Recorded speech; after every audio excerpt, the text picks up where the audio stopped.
إن الحمد لله نحمده ونستعينه ونستغفره ونعوذ بالله من شرور أنفسنا ومن سيئات أعمالنا من يهده الله فلا مضل له ومن يضلل فلا هادي له وأشهد أن لا إله إلا الله وحده لا شريك له وأشهد أن محمدا عبده ورسوله أما بعد فإن خير الحديث كتاب الله وخير الهدي هدي محمد صلى الله عليه وسلم وشر الأمور محدثاتها وكل محدثة بدعة وكل بدعة ضلالة وكل ضلالة في النار أيها الناس اتقوا الله واعلموا أن الله عز وجل ما يقبل من عباده إلا من كان تقيا لله عز وجل।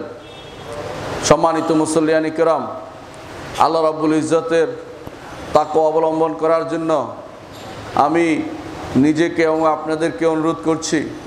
আল্লাহ তাআলা তাকওয়া ছাড়া আর কোনো কিছু তিনি গ্রহণ করবেন না এবং জান্নাতের জন্য যার তাকওয়া আছে তাকে তিনি বেছে নেবেন। আল্লাহ তাআলা বলেছেন, তিলকাল জান্নাতুল্লাতী নুরিসু মিন ইবাদিনা মান কানা তাকিয়া। এ হচ্ছে এমন জান্নাত যেই জান্নাতের জন্য আমার বান্দাদের মধ্যে যারা তাকওয়া অবলম্বন করেছে তাদেরকে সেখানের উত্তরাধিকার বানাবো, সেখানকার ওয়ারিস বানাবো। রাব্বুল ইজ্জত তিনি দয়া করে আমাকে আপনাকে তাকওয়ার অধিকারী করুন, এই দোয়াই আল্লাহর কাছে করছি। রব্বুল আলামিনের কাছে কিছু সময় আছে যেই সময়গুলো অত্যন্ত গুরুত্বপূর্ণ। এর মধ্যে একটি মাস আমাদের সামনে সমাগত, সেই মাসটির নাম রমজান মাস। আমরা এখন শাবান মাসে উপনীত হয়েছি। এই মাসটি সম্পর্কে রাসূলুল্লাহ সাল্লাল্লাহু আলাইহি ওয়াসাল্লাম বলেছেন, এই শাবান মাস সম্পর্কে রাসূলুল্লাহ সাল্লাল্লাহু আলাইহি ওয়াসাল্লাম বলেছেন যে ইয়াগফুলু ফিহিন নাস, মানুষ এর মধ্যে গাফেল থাকে। ইয়াগফুলু ফিহিন নাস, মানুষ এর মধ্যে গাফেল থাকে। রসুল বলছেন বাইনা রজব ওয়া রমাদান, রমজান এবং রমজান মাস, রজব এবং রমজান মাসের মাঝখানে। রজব মাসে কুফরি জাহিলি যুগে রজব মাসকে অত্যন্ত সম্মানিত জ্ঞান করা হতো। আর রমজান মাস ইসলাম যখন সম্মানিত করা হলো, 2 মাসের মাঝখানে যখন শাবান পড়ে গেল, অধিকাংশ মানুষ এ ব্যাপারে গাফেল হয়ে গেল।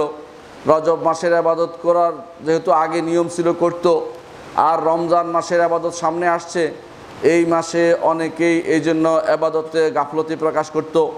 এই জন্য রাসূলুল্লাহ সাল্লাল্লাহু আলাইহি ওয়াসাল্লাম এই মাসটির বিশেষ গুরুত্ব দিতেন। এই মাসটি হচ্ছে আরবি মাস সমূহের 8ম মাস। এই মাসে যখন রজব মাসে যুদ্ধ বিগ্রহ বন্ধ থাকতো, তারা এদিক সেদিক যেত না, ঘরে আবদ্ধ থাকতো। রজব মাস শেষ হলে শাবান মাস আসলে এদিক সেদিক ঘোরাফেরা করত। তারা খুঁজে বেড়াতো কোথায় বৃষ্টি আছে, কোথায় ঘাস আছে, কোথায় খাবার পানীয় আছে। এই জন্য এই মাসের নাম হয়েছে শাবান। শাবান অর্থে হচ্ছে বিভক্ত হওয়া, বিভিন্ন জায়গায় ছড়িয়ে পড়া, ছিটিয়ে পড়া। এই জন্য এই মাসের শাবান নামকরণ করা হয়েছে। এই মাসে রাসূলুল্লাহ সাল্লাল্লাহু আলাইহি ওয়াসাল্লাম অনেকগুলো কাজ করতেন, আমাদের সালফে সালেহিন অনেকগুলো কাজ করতেন। আমরা কি করছি সেটাই দেখার বিষয়। শাবান মাসে অধিকাংশ সময় আমরা ইবাদত থেকে গাফেল থাকি, অথচ রাসূলুল্লাহ সাল্লাল্লাহু আলাইহি ওয়াসাল্লামের ইবাদত দেখুন, শাবান মাসে তিনি ইবাদত করতেন। সালফে সালেহিন এই মাসের ইবাদত করতেন। সালফে সালেহিন এই মাসে বেশি বেশি সওম পালন করতেন, বেশি বেশি কোরআন তিলাওয়াত করতেন। তারা মানুষের জন্য কখনো কখনো অগ্রিম টাকা বের করে দিতেন, রমজান মাসে যেন ভালো করে ইবাদত করা যায়, যেন গরিবদের কাছে সেই খাবার পৌঁছে যায়, গরিবদের হাতে টাকা পয়সা পৌঁছে যায়। এই জন্য কেউ কেউ এই মাসে ব্যয় করতেন। এটাও একটি গুরুত্বপূর্ণ জিনিস। অনেকে মনে করে থাকেন কেবল রমজান মাসে দিলেই সওয়াব হবে, বেশি সওয়াব হবে না। যদি নিয়ত থাকে রমজান মাসে মানুষের উপকার করার, আগে বের করলে এতে সওয়াবের কোনো কমতি হবে না। এই বিষয়টি জানা দরকার। যখন যেটার প্রয়োজন সেই সময়ে দান করা হচ্ছে ইমানের কাজ, ইমানদারের কাজ। ইমানদার প্রয়োজন দেখে ইমানদার শুধু সময় দেখে না, প্রয়োজনও দেখে। রাসূলুল্লাহ সাল্লাল্লাহু আলাইহি ওয়াসাল্লামের সাহাবীগণ রমজান মাসকে তার কোরআন তিলাওয়াতের জন্য বেছে নিতেন। রমজান মাসের আগে শাবান মাসকেও তারা তেমনি কোরআন তেলাওয়াতের জন্য বেছে নিতেন, যাতে করে এটার ধারাবাহিকতা বজায় থাকে, যেন এই মাসে পড়ার কারণে আগামী মাসে শুরু করতে করতে মাস শেষ না হয়ে যায়। এই মাসে শুরু করলে আগামী মাসে সেটা কমপ্লিট করা যায়, এই জন্য তারা কোরআন তেলাওয়াত করতেন। এই মাসে এই জন্য অনেকেই পরিপূর্ণভাবে তওবা করতেন, তওবাতুন নসুহা করতেন, খাঁটি তওবা করতেন, যাতে করে আগামী মাসের আমলগুলি সবই কবুল হয়ে যায়। খাঁটি তওবা করে নিজেকে পরিচ্ছন্ন করা একটি গুরুত্বপূর্ণ জিনিস। এই জন্য এই মাসে আমাদের বেশি বেশি করে তওবা করা উচিত। এই মাসে আপনার আমার দরকার আমরা কি করেছি, কি করছি, এগুলোকে একবার হিসাব নেয়া। যদি আল্লাহর সাথে আমার সম্পর্ক খারাপ হয়ে থাকে, আমার কর্তব্য হবে আল্লাহর সাথে সম্পর্ক জুড়ে নেয়া। যদি মুহাম্মদুর রাসূলুল্লাহ সাল্লাল্লাহু আলাইহি সাল্লামের সাথে আমার সম্পর্কটা খারাপ হয়ে গিয়ে থাকে, তার প্রতি দুরূদ না পড়ে থাকি, তার সুন্নতের উপর আমল না করে থাকি, তার ব্যাপারে আমরা কোনো কিছু না করি, তার সুন্নত বিনষ্ট হচ্ছে, তার দিন বিনষ্ট হচ্ছে, তার শরীয়ত বাদ পড়ে যাচ্ছে, অথচ আমাদের কোনো গায়ে সামান্যতম আছর লাগে না, তাহলে এখনই সময় হয়েছে আমাদের এই অবস্থাটা পরিবর্তন করার। মুহাম্মদুর রাসূলুল্লাহ সাল্লাল্লাহু আলাইহি ওয়াসাল্লামের সাথে সম্পর্কটা জুড়ে নেই।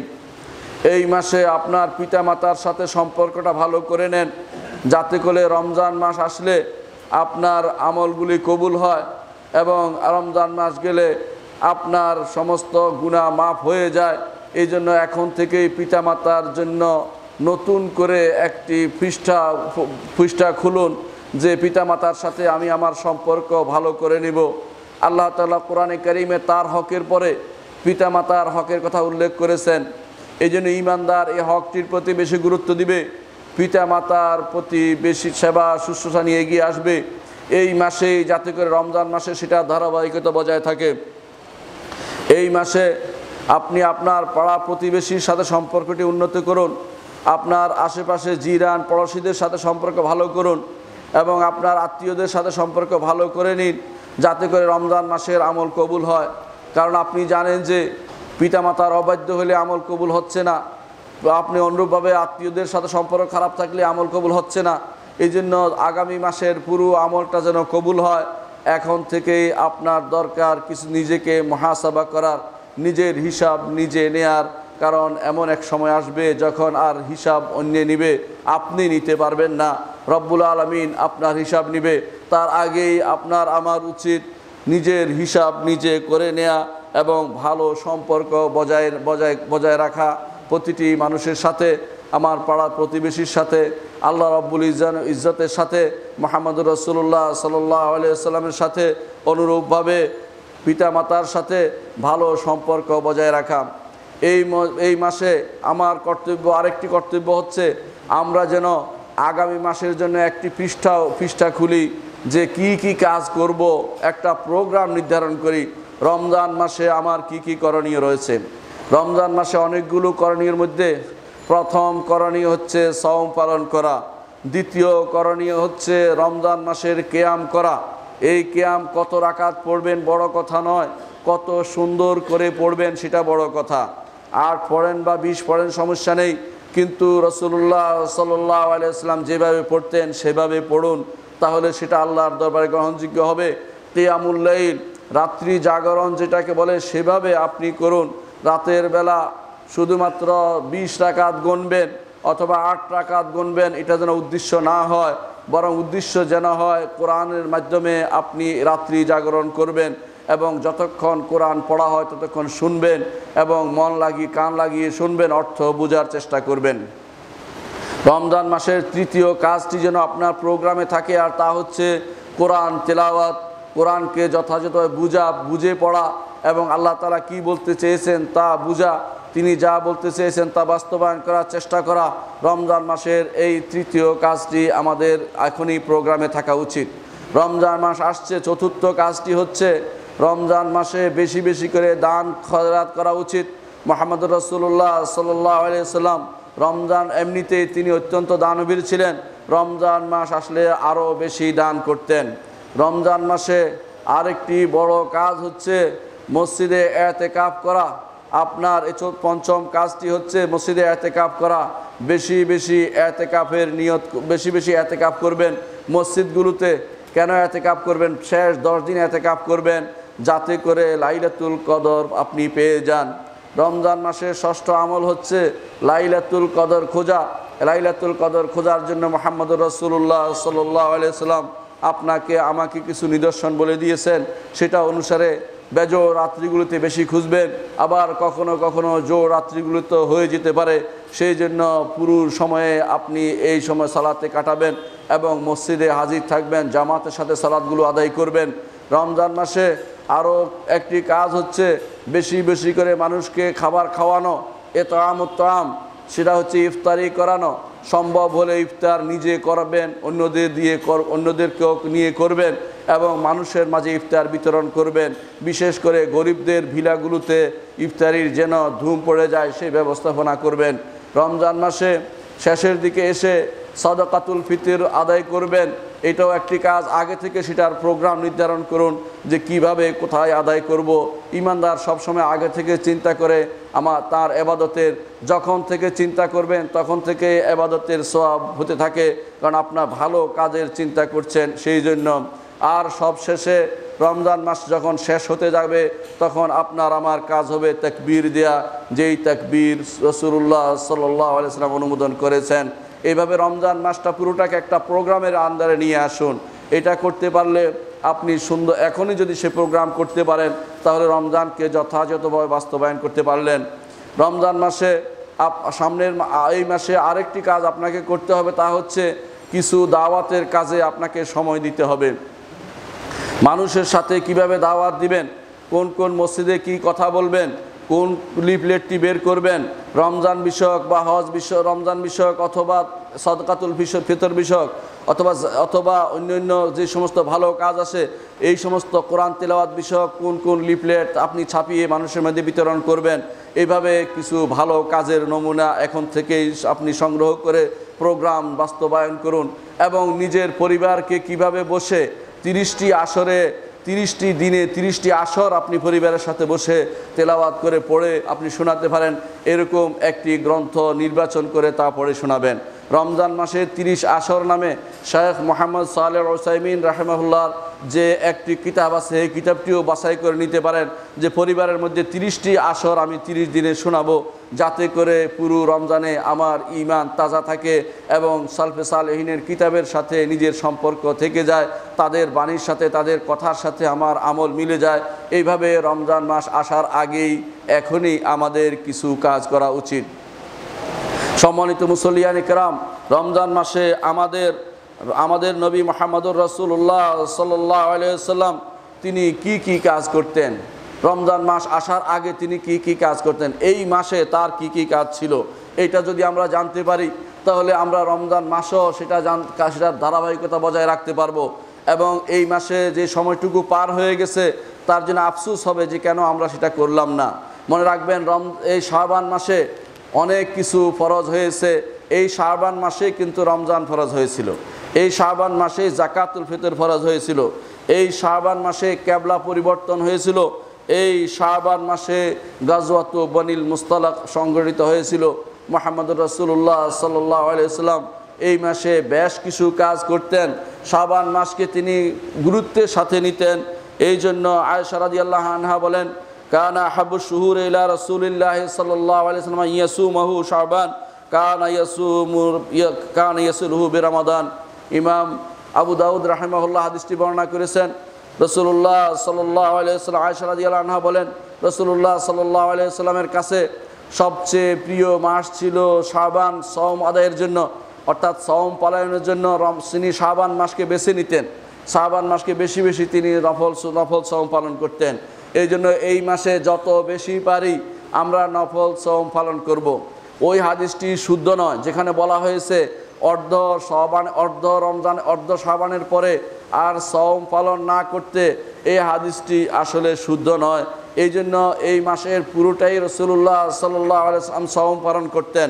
এবং ওই হাদিসটি শুদ্ধ, যেখানে বলা হয়েছে ইচ্ছাকৃত কেউ যেন মাসের শেষে এসে যে রমজান হলে রমজান, না হলে শাবান, এরকম কোনো সওম পালন না করে। বরং যার অভ্যাস আছে সওম পালন করার, সে ইচ্ছা করলে এই মাস ওই মাস একসাথে সওম পালন করতে পারবে, এতে কোনো নিষেধ নাই। নির্ধারণ করে যে শুধুমাত্র ওই 30 তারিখে আমি সওম পালন করব অথবা 29 তারিখ, যাতে করে রমজান হলে রমজান, না হলে শাবান, এরকম করা নিষেধ। রাসূলুল্লাহ সাল্লাল্লাহু আলাইহি ওয়াসাল্লাম নিষেধ করেছেন। কিন্তু যারা আগে থেকে সওম পালন করবে তাদের এই সময়গুলোতে সওম পালনে কোনো নিষেধাজ্ঞা নেই। রাসূলুল্লাহ সাল্লাল্লাহু আলাইহি ওয়াসাল্লাম এই মাসে কি করতেন তা বর্ণনা করে আয়েশা রাদিয়াল্লাহু আনহা বলেন, কানা রাসূলুল্লাহ সাল্লাল্লাহু আলাইহি ওয়াসাল্লাম ইয়াসুমু হাত্তা নাকুলু লা নুফতির ওয়া লা ইফতিরু হাত্তা নাকুলু লা ইয়াসুম ওয়া ইফতিরু হাত্তা নাকুলু লা ইয়াসুম ওয়া মা রাআইতুহু ইসতাকমালা শাহরান কাত ইল্লা রমাদান ওয়া মা রাআইতুহু ফি শাহরিন আকসারু সাওমান মিনহু ফি শাবান ওয়া কাআন্নাহু ইয়াসুমু শাবান কুল্লাহ কানা ইয়াসুমু শাবান ইল্লা কালিলা। আয়েশা রাদিয়াল্লাহু আনহা বলেন, রাসূলুল্লাহ সাল্লাল্লাহু আলাইহি ওয়াসাল্লাম তিনি অনেক সময় সওম পালন করতেন। দেখা যেত যে সওম পালন করতে করতে আমরা বলতাম যে আর বুঝি তিনি সওম ভাঙবেন না।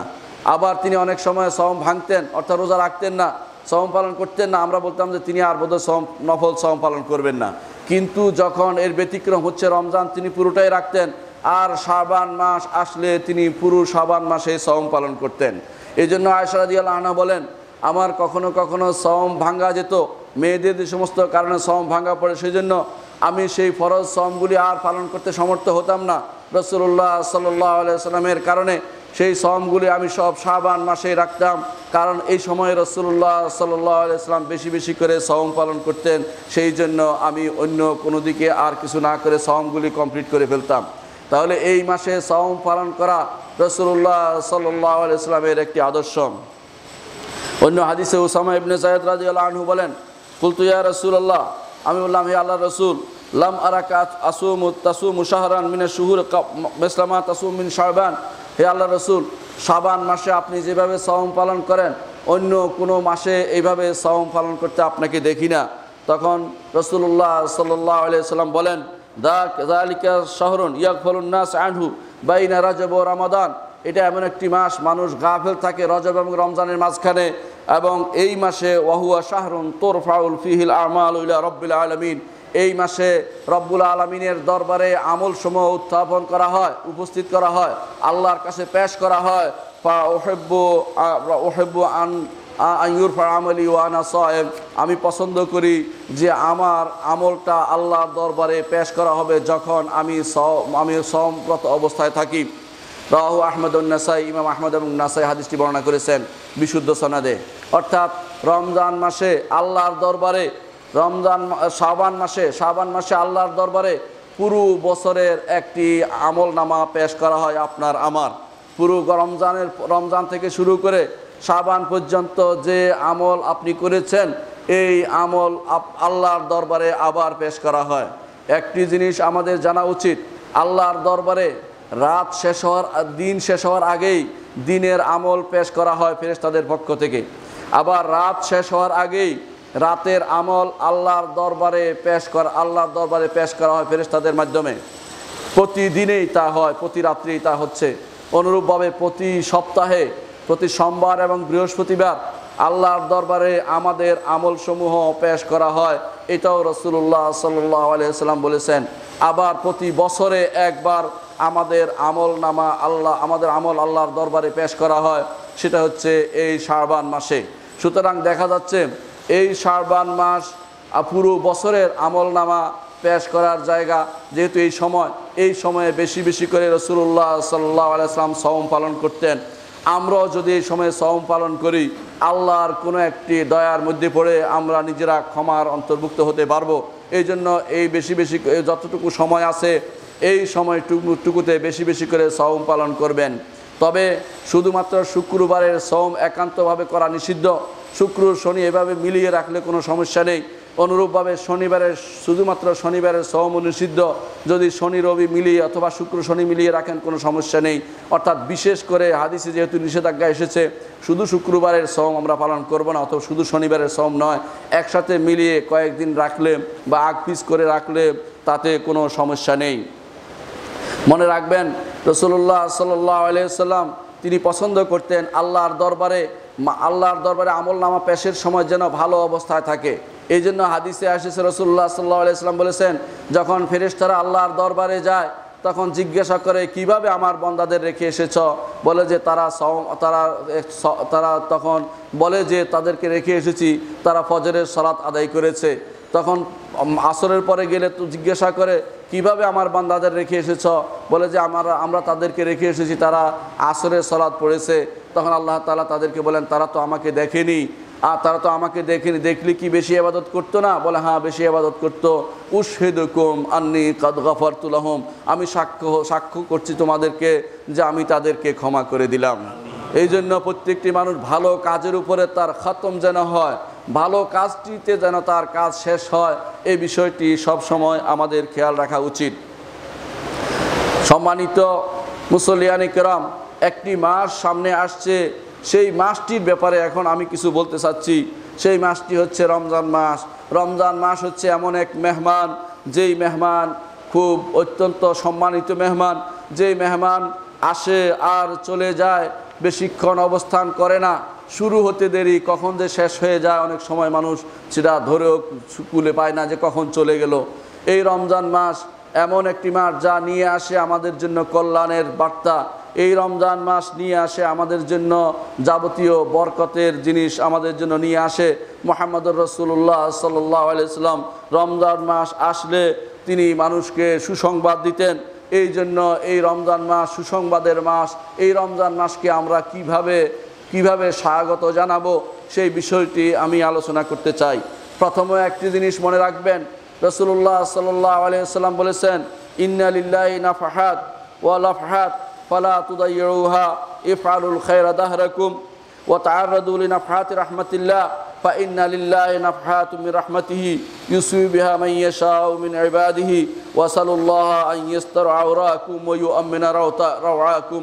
রাসূলুল্লাহ সাল্লাল্লাহু আলাইহি ওয়াসাল্লাম বলেছেন যে আল্লাহর কিছু ক্ষণ আছে, কিছু সময় আছে, যেই সময়গুলোতে তিনি তার রহমত মানুষের মধ্যে বর্ষণ করেন। রাসূলুল্লাহ সাল্লাল্লাহু আলাইহি ওয়াসাল্লাম বলেন, আল্লাহর সেই রহমতগুলোতে তোমরা বিছিয়ে থাকো, নিজ ডানা বিছিয়ে থাকো, হাত তুলে থাকো, চাইতে থাকো, যাতে করে তোমাদের উপর সেই রহমত করা হয়। তার বান্দাদেরকে তিনি সেখানে রহমত করতে চান। আর আল্লাহর কাছে চাও আল্লাহ যেন তোমাদের গোপন যে সমস্ত অন্যায় হয়ে গেছে সেগুলো ঢেকে দেন, আর তোমাদের ভয়গুলোকে নিঃশঙ্ক চিত্তে পরিণত করে দেন। এটাই হচ্ছে রাসূলুল্লাহ সাল্লাল্লাহু আলাইহি ওয়াসাল্লাম নির্দেশনা। এই জন্য আল্লাহ তাআলা যে সমস্ত গুরুত্বপূর্ণ সময় আছে এই সময়গুলোকে আমাদের কাজে লাগানো উচিত। সময়গুলোতে যখন রহমত করা হয়, তখন যদি রহমত না চাওয়া হয় তখন কখন আপনি সেটা পাবেন? এই জন্য রহমতের সময় হচ্ছে সালাতের সময়, আজান এবং একামতের মাঝখানে। রহমতের সময় হচ্ছে খুতবা থেকে শুরু করে সূর্য ডুবা পর্যন্ত। রহমতের সময় হচ্ছে সেজদার সময়। রহমতের সময় হচ্ছে বৃষ্টি নাজিল হওয়ার সময়। এই সময়গুলোতে বেশি বেশি করে আল্লাহর দরবারে হাত তুলে কায়মানবিককে আমরা কোনো কিছু চেয়ে নেব, কারণ এই সময়ে না চাইলে অন্য সময়ে চাওয়ার মধ্যে কোনো পাওয়া যাবে না যেটা এই সময়ে পাওয়া যায়। এই জন্য আল্লাহর বিশেষ রহমতের সময়গুলোতে আমরা কাজে লাগাবো। এই রহমতের সময়গুলোর মধ্যে একটি বড় রহমতের সময় হচ্ছে রমজান মাস, যা আমাদের সামনে সমাগত। রমজান মাস আসলে মুহাম্মদুর রাসূলুল্লাহ সাল্লাল্লাহু আলাইহি ওয়াসাল্লাম একে অপরকে সাদর সম্ভাষণ জানাতেন। রাসূলুল্লাহ সাল্লাল্লাহু আলাইহি ওয়াসাল্লাম হাদিসে এসেছে, তিনি বলতেন, হাদা রমাদান কাজ্জা, এই রমজান সেটা তো আসছে, তুফতাহু ফি আবওয়াবুল জান্নাহ, এতে জান্নাতের দরজাসমূহ খুলে দেওয়া হয়। কেন খুলে দেওয়া হয়? যে আমার বান্দারা আমল করে আসবে, তাদের জন্য জান্নাতের দরজা খুলে দেই। এরা আমল করবে, এদেরকে জান্নাত দিব, এই জন্য জান্নাতের দরজা খুলে দেওয়া হয়। ওয়া তুগলাকু ফিহা আবওয়াবুন নার, জাহান্নামের দরজাসমূহ বন্ধ করা হয়। কেন বন্ধ করা হয়? যাতে করে জাহান্নামের আমল না করে কেউ। সেই জন্য এই রমজানকে সম্মান করে, রমজানে যারা আমল করবে তাদেরকে সম্মান করে আল্লাহ তাআলা সেটা করে থাকেন, যাতে করে যে তওবা করবে তাকে জাহান্নাম থেকে মুক্ত করে জান্নাতে দিতে পারেন। এই রমজান সম্পর্কে রাসূলুল্লাহ সাল্লাল্লাহু আলাইহি ওয়াসাল্লাম আরও বলেছেন, ওয়াতুসালসালু শায়াতিন, এই রমজানে কিছু শয়তানদেরকে বেঁধে ফেলা হয়। বলতে পারেন যে আমরা তো দেখি মানুষ অন্যায় করে, কারণ সারা বছর যে অপরাধে সে লিপ্ত ছিল সে অপরাধের ছায়া তার উপর রয়ে গেছে, এই জন্য সে অন্যায় করছে। এবং মারাদাতুশ শায়াতিন, বড় বড় শয়তানগুলোকে বেঁধে ফেলা হয়, ছোট ছোট শয়তানগুলো ঠিকই শয়তানি কর্ম চালিয়ে যায়। তাছাড়া নফসু আম্মারা বিসু, খারাপ আত্মা মানুষের ভিতরে যা আছে সেটা তাকে খারাপ পথে নিয়ে যায়, এই জন্য সে অন্যায় করে। কিন্তু আল্লাহ রসুল সাল্লাল্লাহু আলাইহি ওয়াসাল্লাম যা বলেছেন তা সত্য, যে শয়তানগুলোকে এই মাসে রমজান মাসে বেঁধে ফেলা হয়। অন্য হাদিসে রাসূলুল্লাহ সাল্লাল্লাহু আলাইহি ওয়াসাল্লাম বলেছেন, কাদ জাআকুম রমাদান, তোমাদের জন্য সামনে রমাদান এসেছে, শাহরুম মুবারক, বরকতময় একটি মাস, ইফতারাদাল্লাহু আলাইকুম সিয়ামহু, আল্লাহ তাআলা তোমাদের জন্য এই মাসের সাওমকে ফরজ করে দিয়েছেন। তুফতাহু ফি আবওয়াবুল জান্নাহ, জান্নাতের দরজাসমূহ খুলে দেওয়া হয়। ওয়া তুগলাকু ফি আবওয়াবুল জাহিম, জাহান্নামের দরজাসমূহ বন্ধ করা হয়। ওয়া তুগাল্লু ফিহি শায়াতিন, শয়তানদেরকে বেঁধে ফেলা হয় যাতে করে আমাদের ইবাদতের মধ্যে বিঘ্ন সৃষ্টি করতে না পারে। রাসূলুল্লাহ সাল্লাল্লাহু আলাইহি ওয়াসাল্লাম বলছেন, ফিহি লাইলাতুন খায়রুম মিন আলফি শাহর, এর মধ্যে একটি রাত রয়েছে হাজার মাসের চেয়েও যা উত্তম, হাজার মাসের চেয়েও যা উত্তম। সেরকম 80 বছরের ইবাদত যেখানে এক রাত্রিতে পাওয়া যায় 84 বছর বা 80 বছর, সেই একটি রাত হাজার মাসের চেয়ে উত্তম।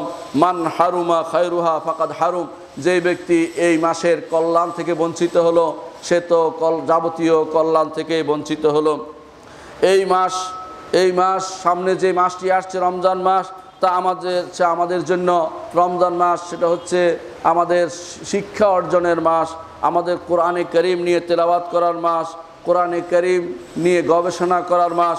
আল্লাহ তাআলা কোরআনে কারীম এই মাসে নাজিল করে বলেছেন, শাহরু রমাদান আল্লাযী উনজিলা ফীহিল কুরআন হুদাল লিন-নাসি ওয়া বায়িনাতিম মিনাল হুদা ওয়াল ফুরকান।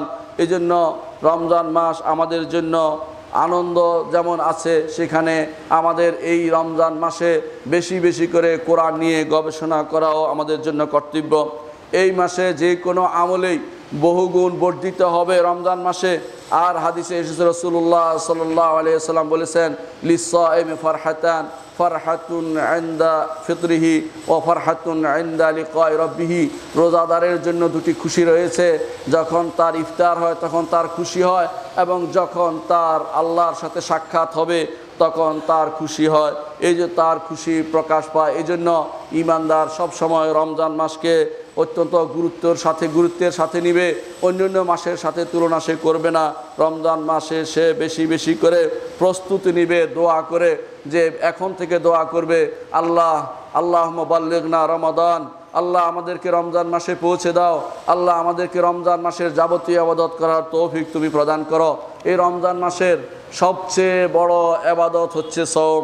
এই সওমের ব্যাপারে আমি কিছু জিনিস আলোচনা করতে চাই। মনে রাখবেন, সওম হচ্ছে এমন একটি ইবাদত যে ইবাদত আল্লাহর কাছে অনেক বেশি প্রিয়। এই জন্য কেন বেশি প্রিয়?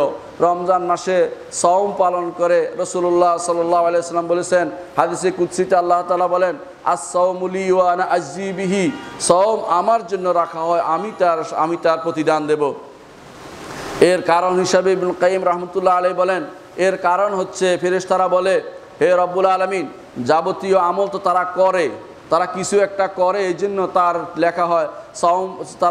যেমন তারা সালাত আদায় করছে, যাকাত দিচ্ছে, আর সওম হচ্ছে কিছু না করার নাম, সেটা আমরা কি লিখবো? খায় না, পান করে না, অন্যায় আচরণ করে না, আমরা এটা কি লিখবো? নেগেটিভ তো লেখার কি নিয়ম এটা? এই জন্য আমরা কিভাবে লিখবো?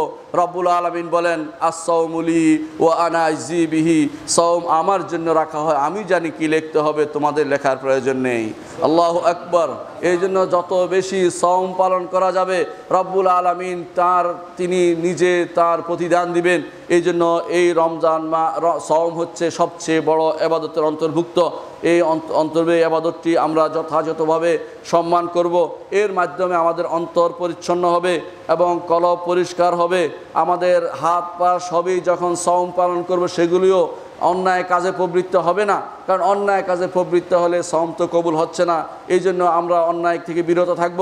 এর মাধ্যমে একটি মাসে আমাদের শরীর, আমাদের প্রাণ, আমাদের অন্তর, আমাদের অঙ্গ প্রত্যঙ্গ সবই পরিশীলিত হবে এবং আমরা আল্লাহর দরবারে একেবারে মুক্ত মানুষের অন্তর্ভুক্ত হতে পারবো, যারা গুনাহ থেকে সম্পূর্ণ মুক্ত হয়েছে।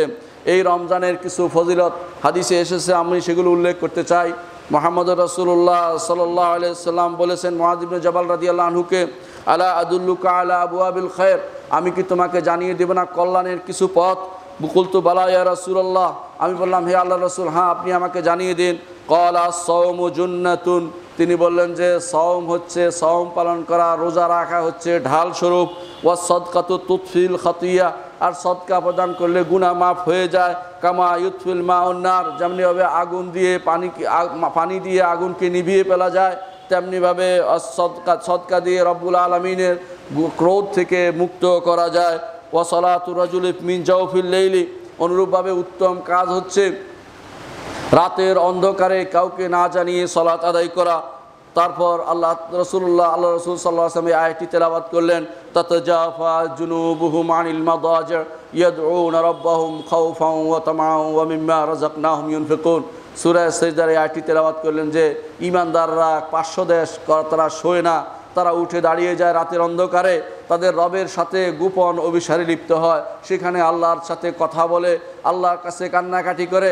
এদের জন্য আল্লাহ তাআলা বলেছেন, ফালা তা'লামু নাফসুম মা উখফিয়া লাহুম মিন কুররাতি আয়ুন, কোনো নফস জানে না তার জন্য কি রেখে দিয়েছি তার চক্ষু শীতলকারী আমি। যারা রাতের অন্ধকারে সালাত আদায় করতে পারবে তাদের এই নেয়ামতের কথা ঘোষণা করা হয়েছে। রমজান মাসে দুইটাই হয়, সওমও হয়, সাথে সাথে রমজান মাসে এই সাথে সাথে রাতের ইবাদত হয়, এই জন্য দুইটাই সে প্রাপ্ত হতে পারে। এই জন্য সওম হচ্ছে কল্যাণের দ্বারের অন্তর্ভুক্ত। এবং সওমকে অন্য আয়াতে আল্লাহ তাআলা নিজে ঘোষণা করেছেন যে সওম হচ্ছে মাগফিরা ওয়া আজরুন আযীম, ক্ষমা এবং বড় প্রতিদান জন্য সওম একটি বিরাট মাধ্যম। আল্লাহ তাআলা কোরআনে কারিমে বলেছেন, যদি আল্লাহর ক্ষমা পেতে হয়, আল্লাহ তাআলার কাছে বেশি প্রতিদান পেতে হয়, যেন মানুষ সওম পালন করে। আল্লাহ তাআলা বলছেন যে ইন্নাল মুসলিমিনা ওয়াল মুসলিমাত ওয়াল মুমিনিনা ওয়াল মুমিনাত ওয়াল কানিতিনা ওয়াল কানিতাত والصائمين والصادقين والصادقات والصابرين والصابرات والخاشعين لله والخاشعات والمتصدقين لله والمتصدقات والصائمين والصائمات والحافظين فروجهم والحافظات والذاكرين الله كثيرا والذاكرات أعد الله لهم مغفرة وأجرا عظيما। আল্লাহ তাআলা অনেকের কথা উল্লেখ করেছেন এই আয়াতে। তন্মধ্যে তিনি তাদের কথা বলেছেন যারা সওম পালন করে, সে সমস্ত নারী এবং নর এবং নারীর জন্য আল্লাহ তাআলা ক্ষমা রেখেছেন। দুনিয়ার বুকে ক্ষমা অনেকেই খুঁজে বেড়ায়, কিন্তু সে জানে না ইবাদতের মাধ্যমে ক্ষমা হয়ে যায়। এই জন্য বেশি বেশি করে এই সওম পালন করব আমরা, যাতে করে আমরা যারা নারী পুরুষ সবাই আমরা আল্লাহর ক্ষমার ভিতরে যেতে পারি, আজরে আযীম মহা প্রতিদান তার কাছে পেতে পারি। তৃতীয় পুরস্কার সওমের, তা হচ্ছে সওম জুন্নাতুম মিনাশ শাহওয়াত। সওমের মাধ্যমে অন্যায় আচরণ থেকে মানুষ ঢাল হিসাবে সওমকে ব্যবহার করতে পারে। রাসূলুল্লাহ সাল্লাল্লাহু আলাইহি সাল্লাম বলেছেন, ইয়া মাশারাশ শাবাব মান ইসতাতা মিনকুমুল বাআতা ফালিয়াতাজাওয়াজ, হে যুবক সম্প্রদায়, তোমাদের মধ্যে কেউ বিয়ে করার সামর্থ্য থাকলে যেন বিয়ে করে। ওমান লাম ইয়াস্তাতি ফাআলাইহি বিসসাওম ফাইন্নাহু লাহু বিজা, আর বিয়ে করতে না পারলে সে যেন সওম পালন করে, কারণ সেটা তার প্রবৃত্তি দমনে সহায়ক হবে। এই জন্য বেশি বেশি করে যুবকদের জন্য সওম পালন জরুরি, কারণ সে বিভিন্ন প্রবৃত্তির তাড়না থেকে মুক্ত থাকতে পারবে। চতুর্থ উপকারিতা হচ্ছে সওম কল্যাণময় করে। রাসূলুল্লাহ ও আল্লাহ তাআলা নিজে ঘোষণা করেছেন যে সওম হচ্ছে, রোজা রাখা হচ্ছে সবচেয়ে বড় কল্যাণকর জিনিস অন্তর্ভুক্ত।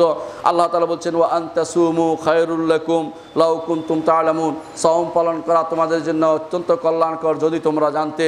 তাহলে সওম কল্যাণকর জিনিস খুঁজে বেড়ানোর দরকার নেই, সওম পালন করা শুরু করুন, অবশ্যই সেটা কল্যাণকর হবে। অনুরূপ পঞ্চম উপকারিতা হচ্ছে সওমের যে তাকওয়ার একটি মাধ্যম হচ্ছে সওম। আল্লাহ তাআলা কোরআনে কারীম বলেছেন, ইয়া আইয়ুহাল্লাযীনা আমানু কুতিবা আলাইকুমুস সিয়ামু কামা কুতিবা আলাল্লাযীনা মিন ক্বাবলিকুম লাআল্লাকুম তাত্তাকুন। তাকওয়ার অধিকারী হতে হলে আমাদেরকে সওম পালন করতে হবে। ষষ্ঠ যে কাজটি আমাদের, যার মাধ্যমে আমরা যে উপকারটি আমরা পাই সওমের মধ্যে, তা হচ্ছে সওম হচ্ছে ঢাল স্বরূপ কিসের ঢাল? হাদিসে এসেছে রাসূলুল্লাহ সাল্লাল্লাহু আলাইহি ওয়াসাল্লাম বলেছেন জাহান্নাম থেকে মুক্তির ঢাল স্বরূপ আসিয়ামু জুন্নাতুন ইউস্তাজান্নু বিহাল আবদু মিনান নার। সওম রাখলে জাহান্নাম থেকে ঢাল হিসেবে ব্যবহার হবে, যার মাধ্যমে ঢাল হিসাবে একজন মানুষ ব্যবহার করতে পারবে, সে সওম থাকলে তাকে জাহান্নামে নেওয়া হবে না। রাসূলুল্লাহ সাল্লাল্লাহু আলাইহি ওয়াসাল্লাম বলেছেন আসিয়ামু জুন্নাতুন ওয়া হাসনুন হাসিনুম মিনান নার।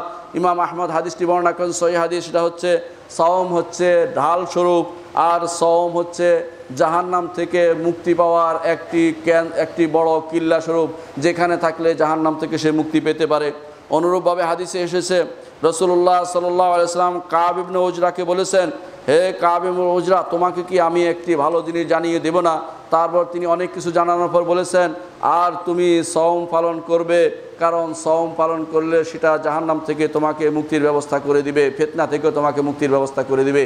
দুনিয়ার বুকে বহু মানুষ ফিতনায় পতিত হয়, নারী গঠিত ফিতনা অথবা দুনিয়ার যে সমস্ত আকাশ সংস্কৃতির ফিতনা, এই সব থেকে সওম আপনাকে মুক্তি দিতে পারে। কারণ সওমের মাধ্যমে যখন আপনি সওম পালন করবেন, কোনো দিকে তাকাবেন না, আপনি নিজেকে হেফাজত করবেন, এর মাধ্যমে ফিতনা থেকে বেঁচে যাবেন। এটা রাসূলুল্লাহ সাল্লাল্লাহু আলাইহি ওয়াসাল্লামের নির্দেশনা।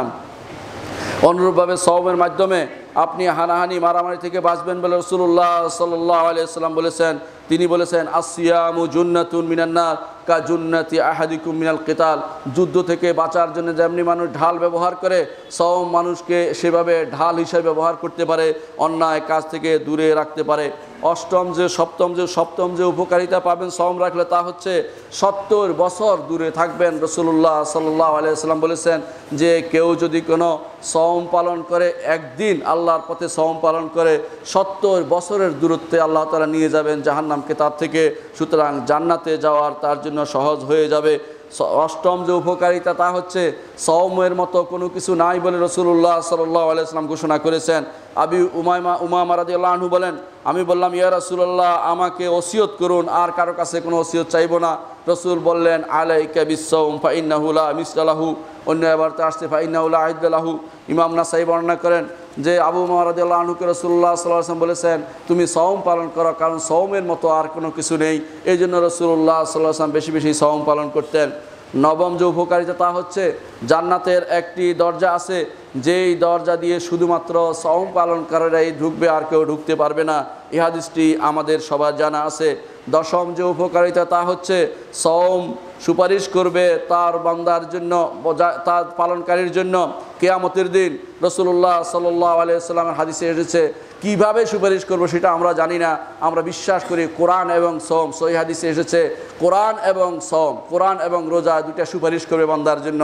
এই সুপারিশ আপনি চাইলেই হবে না, এটা আপনি করলে হবে। আপনি সওম যদি পালন করেন, কোরআন যদি পড়েন, তাহলে দুইটা আপনার জন্য হাসরের মাঠে সুপারিশ করবে। 11তম উপকারিতা হচ্ছে সওম এমন একটি কাজ যা প্রথম যার কারণে মানুষ জান্নাতে প্রবেশ করবে।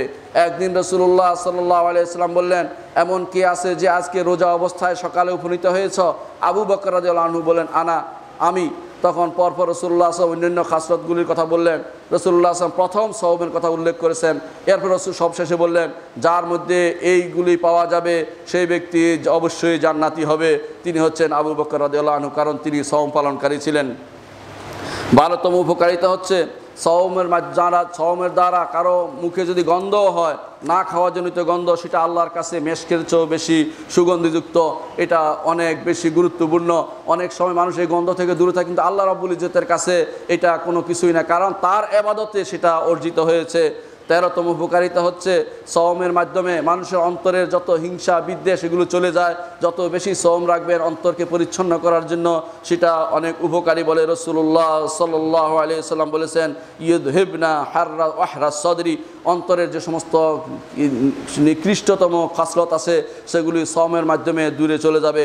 14তম উপকারিতা হচ্ছে সওম জান্নাতে যাওয়ার কারণ।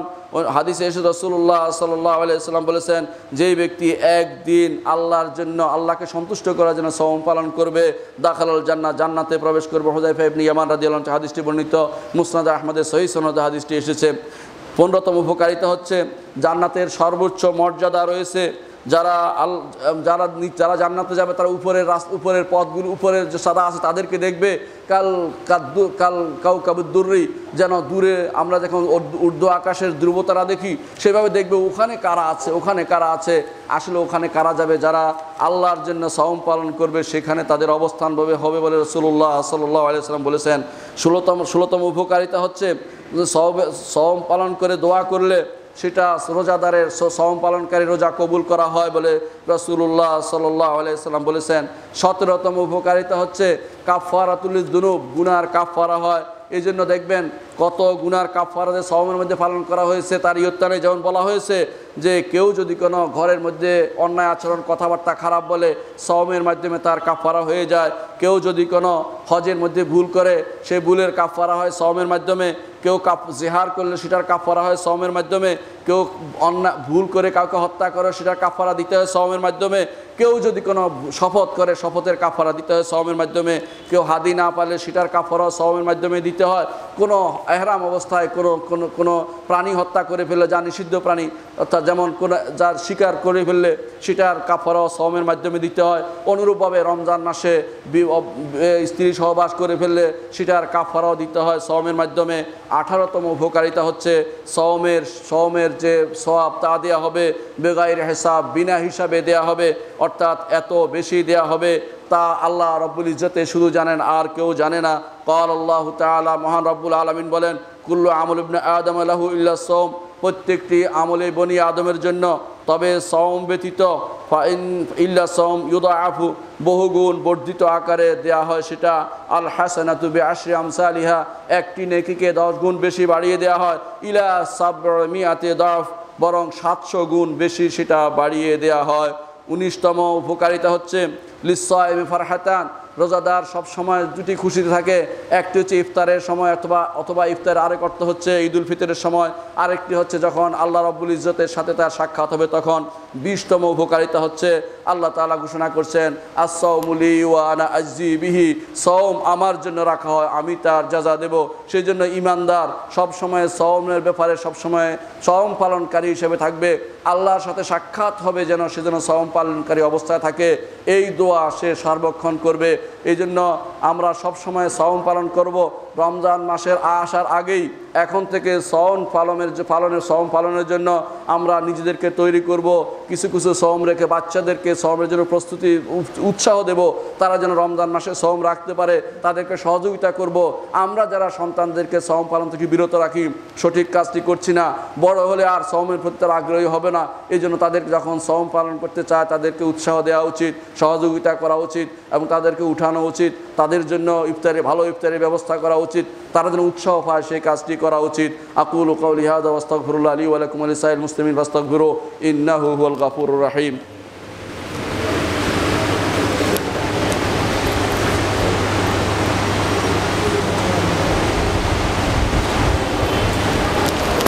ইন্নাল হামদালিল্লাহ নাহমাদুহু ওয়া নাস্তাঈনুহু ওয়া নাস্তাগফিরুহু ওয়া নাউযু বিল্লাহি মিন শুরুরি আনফুসিনা ওয়া মিন সাইয়্যাতি আমালিনা। من يهده الله فلا مضل له ومن يضلل فلا هادي له وأشهد أن لا إله إلا الله وحده لا شريك له وأشهد أن محمدا عبده ورسوله أما بعد। সম্মানিত মুসলিয়ানে কেরাম, রমজান মাস শাবান মাসে কি করবেন তা তো শুনলেন, কিন্তু কি করবেন না তাও তো শোনা দরকার। কি করবেন না তার মধ্যে একটি আসছে, আগামী 2 দিন পরে বা 1 দিন পরে বহু মানুষ যে কাজটি করবে, যার নাম দিয়েছে তারা শবে বরাত, এটার কোনো অস্তিত্ব কোরআন এবং হাদিসে নেই। কোরআন এবং হাদিসে শবে বরাত নামে কোনো কিছু হতে পারে না। শবে বরাত ফার্সি শব্দের অর্থ হচ্ছে লাইলাতুল কদর, এটা আরবি অর্থ হচ্ছে লাইলাতুল কদর। এটা অনুবাদ ভুল হয়ে এদিকে চলে এসেছে। শবে বরাত কখনো শাবান মাসে নয়, শবে বরাত হচ্ছে রমজান মাসের শেষ দশকে লাইলাতুল কদর খোঁজা, এটাই হচ্ছে শবে বরাত। বরাত অর্থ ভাগ্য, আরবি বরাতের আরবি অনুবাদ হচ্ছে কদর, আর সব অর্থ হচ্ছে রাত। সবের আরবি অনুবাদ হচ্ছে লাইলা, শবে বরাতের আরবি অনুবাদ হচ্ছে লাইলাতুল কদর। সুতরাং যারা এটাকে টেনে এই মাসে নিয়ে এসেছেন তারা ভুলের উপর আছেন। আরবরাও কখনো এটা এখানে নিয়ে আসে নাই। তারা বলতো লাইলাতুন নিসফে মিন শাবান, শাবানের 15 তারিখের রাত তারা বলতো, এবং সেই রাতের কিছু ফজিলত মানুষ বর্ণনা করে থাকে। এই হাদিসগুলি সবই দুর্বল, সেটাই সত্য কথা। এর মধ্যে একটিকে সবচেয়ে আমসালুহুম, এই হাদিসগুলি সবচেয়ে বেশি কাছাকাছি যে হাদিস যেটা, সেটাই হচ্ছে যে এই রাত্রিতে আল্লাহ তাআলা ক্ষমা করে দেন তাদের ছাড়া যারা শিরিক করবে এবং তারা বেদাত করবে না, পরস্পর হিংসা বিদ্বেষ থাকবে না, তাদেরকে আল্লাহ ক্ষমা করে দেন। সেখানে কোনো আমল করতে বলা হয়নি, সেই জন্য কোনো আমলের কথা নেই। যেমনিভাবে আল্লাহ রসুল সাল্লাল্লাহু আলাইহি ওয়াসাল্লাম বলেছেন সবচেয়ে উত্তম দিন হচ্ছে দিন হচ্ছে জুমার দিন, কিন্তু রাসূলুল্লাহ সাল্লাল্লাহু আলাইহি ওয়াসাল্লাম জুমার রাত্রিতে কোনো ইবাদত করতে নিষেধ করে দিয়েছেন। এর অর্থ উত্তম হলেই আপনার ইবাদত করতে হবে, এটা কিন্তু ঠিক নয়। উত্তম প্রমাণিত হলেও সেটা উত্তম, কিন্তু আল্লাহ তাআলা দেখবেন কার অন্তর সেখানে শিরিক নেই, কার অন্তরে বিদআত নেই, কার অন্তরে হিংসা বিদ্বেষ নেই, তাকে আল্লাহ তাআলা ক্ষমা করে দেবেন। সুতরাং আপনি আমি সেই রাত্রিতে যারা ইবাদতের নামে বেদাত চালু করেছি তাদেরকে আল্লাহ তাআলা ক্ষমা করবেন না, কারণ বেদাত তো আমরা চালু করেই দিয়েছি। সেই জন্য সেই রাত্রিকে সাধারণ রাত্রির মতো মনে করবেন। যদি কারো রোজা রাখার অভ্যাস থাকে 13, 14, 15 আইয়ামে বেদের, তিনি রাখতে পারবেন, কোনো সমস্যা নেই। অথবা যার তাহাজ্জুদ পড়ার অভ্যাস থাকে তিনি তাহাজ্জুদ পড়বেন, কিন্তু যার এই জাতীয় কোনো অভ্যাস নেই তিনি মুহাম্মদুর রাসূলুল্লাহ সাল্লাল্লাহু আলাইহি ওয়াসাল্লামকে অনুসরণ করবেন। তিনি অনুসরণ করবেন রাসূলুল্লাহ সাল্লাল্লাহু আলাইহি ওয়াসাল্লাম সাথীদেরকে। সাহাবায়ে কেরাম কখনো এই সমস্ত রাত্রিতে দণ্ডায়মান হননি, কোনো প্রমাণ কেউ দেখাতে পারবে না। সুতরাং রাসূলুল্লাহ সাল্লাল্লাহু আলাইহি ওয়াসাল্লামের জান্নাতের সার্টিফিকেট প্রাপ্ত যারা, তারা যে কাজটি করেনি আমরা এই কাজটি কেন করব? আমরা কি জন্য জান্নাতে যাব? আসলে মূল সমস্যা হচ্ছে এটা, কি জান্নাতে যাওয়ার জন্য যে পথটা, সাহাবায়ে কেরামের পথে যদি অনুসরণ না করি তাহলে আমরা জান্নাতে যেতে পারবো না। নিজেরা কোনো একটা জিনিস ইবাদত মনে করলে ইবাদত হয়ে যায় না, এই বিষয়টি আমাদের মাথায় রাখতে হবে। যতক্ষণ পর্যন্ত আমরা রাসূলুল্লাহ সাল্লাল্লাহু আলাইহি ওয়াসাল্লামের সাহাবীদের মতো না হতে পারবো ততক্ষণ পর্যন্ত জান্নাতে যাওয়ার আশা করতে পারি না। আল্লাহ তাআলা তার আমাদেরকে বলেছেন ফাইন আমানু বিমিসলি মা আমানতুম বিহি ফাকাদ ইহতাদাও, যদি তারা ঈমান আনে যেভাবে তার সাহাবীরা ঈমান এনেছে সেভাবে তো তারা হেদায়েত প্রাপ্ত হবে। রাসূলুল্লাহ সাল্লাল্লাহু আলাইহি ওয়াসাল্লামের কোনো সাহাবী এই রাত্রিতে ইবাদত করেছেন কোনো প্রমাণ কেউ কোনোদিন দেখাতে পারবে না। এরা কোথায় আবিষ্কার হলো? এটা আবিষ্কার হয়েছে সিরিয়াতে তারা দেখেছে আশেপাশের দিন খ্রিস্টান ধর্মে কোনো লোকে সেটা পালন করে থাকে। তখন লোকমান ইবনে আমের সহ কয়েকজন মানুষ তারা সেটা পালন করেছে। এরপর থেকে সেটা প্রসার লাভ করেছে বিভিন্ন জায়গাতে। এরপর ধীরে ধীরে সেটা পরিবর্তিত হয়ে আমাদের দেশে এসেছে। লাইলাতুল কদরকে শবে বরাত বানিয়ে শাবান মাসে সেটা আদায় করা আরম্ভ করে দিয়েছে। ইমাম আবুল ওয়াফা ইবনে আকিল বলেন, কিছু মানুষ আছে ইবাদত তাদের কাছে কঠিন মনে হয়, এই জন্য তারা একবার ইবাদত করে সারা বছর ইবাদত করে নিয়েছে মনে করে। এরাই হচ্ছে এই গোষ্ঠী যারা লাইলাতুল বরাত তথাকথিত বরাতের রাত্রি পালন করে, এবং তারা কেউ মেরাজের রাত্রি পালন করে, কেউ বা এই রাত্রি 2 ঈদের রাত্রি পালন করে। এগুলি একটাও হাদিস সহিহ না। এই জাতীয় বানোয়াট কোনো ইবাদত আমরা করব না। রমজান মাস আসছে, ইবাদতের জায়গা আছে, ইবাদতের সময় আছে। ইবাদতের যে সমস্ত সময় আল্লাহ এবং তার রাসূলের পক্ষ থেকে নির্ধারিত হয়েছে সেগুলিতে আমরা ইবাদত করব ইনশাআল্লাহ। আলা ওয়া সাল্লু আলা সাইয়্যিদিল বাশারিয়া মুহাম্মদ ইবনে আবদুল্লাহ কামা আমারাল্লাহু আযজা ওয়া জাল্লা ফি কিতাবিহি ওয়া জান্না বিমালাইকাতিল মুসাব্বিহাতিল কুদসি ওয়া জাল্লাতা বিকুম আইয়ুহাল মুমিনুন ফাকালা তাআলা মুখবিরা ওয়া আমিরা ইন্নাল্লাহা ওয়া মালাইকাতাহু ইউসাল্লুনা আলান নবী يا أيها الذين آمنوا صلوا عليه وسلموا تسليما اللهم صل على محمد وعلى آل محمد كما صليت على إبراهيم وعلى آل إبراهيم إنك حميد مجيد اللهم بارك على محمد وعلى آل محمد كما باركت على إبراهيم وعلى آل إبراهيم إنك حميد مجيد اللهم ارض عن الخلفاء الراشدين أبي بكر وعمر وعثمان وعلي وعن سائر الصحابة والتابعين رضوان الله عليهم أجمعين اللهم اغفر لنا ولإخواننا الذين سبقونا بالإيمان ولا تجعل في قلوبنا غلا للذين آمنوا ربنا إنك رؤوف رحيم اللهم انصر المسلمين في كل مكان وأيدهم بتأييدك يا رحمن اللهم انصرنا وانصر عساكر المسلمين في كل ميدان يا أرحم الراحمين يا مجيب السائلين يا أكرم الأكرمين আল্লাহ যারা ইসলামকে উড্ডীন করতে চায়, ইসলামের পতাকাকে উড্ডীন করতে চায়, আল্লাহ তাদেরকে তুমি ক্ষমা করে দাও আল্লাহ তাদেরকে তুমি সাহায্য করো আল্লাহ যারা দিনকে বুলন্দ করতে তাদের তুমি সাহায্য করো আল্লাহ। আর যারা দিনের বিরুদ্ধে দাঁড়িয়ে তাদেরকে তুমি ধ্বংস করে দাও আল্লাহ। তাদের বিরুদ্ধে তুমি দিনদারদেরকে তুমি জয় দান করো আল্লাহ। আর দিনের বিরুদ্ধে যারা নেমেছে আল্লাহ তাদেরকে তুমি ধ্বংস করে দাও আল্লাহ দিনের বিরুদ্ধে যারা নেমেছে তাদেরকে তুমি ধ্বংস করে দাও আল্লাহুম্মা গফির লানা আজমাইন আল্লাহ আমাদের সবাইকে তুমি ক্ষমা করে দাও। আমাদের বুড়ো যুবা, আমাদের ছোট বাচ্চা সবাইকে তুমি ক্ষমা করে দাও আল্লাহ।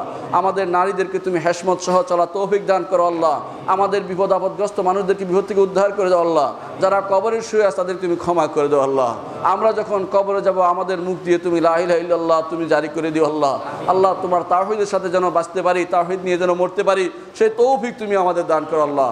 اللهم اغفر لنا أجمعين اللهم اغفر لنا أجمعين عباد الله رحمكم الله إن الله يأمر بالعدل والإحسان وإيتاء ذي القربى وينهى عن الفحشاء والمنكر والبغي يعظكم لعلكم تذكرون ولذكر الله أكبر والله يعلم ما تصنعون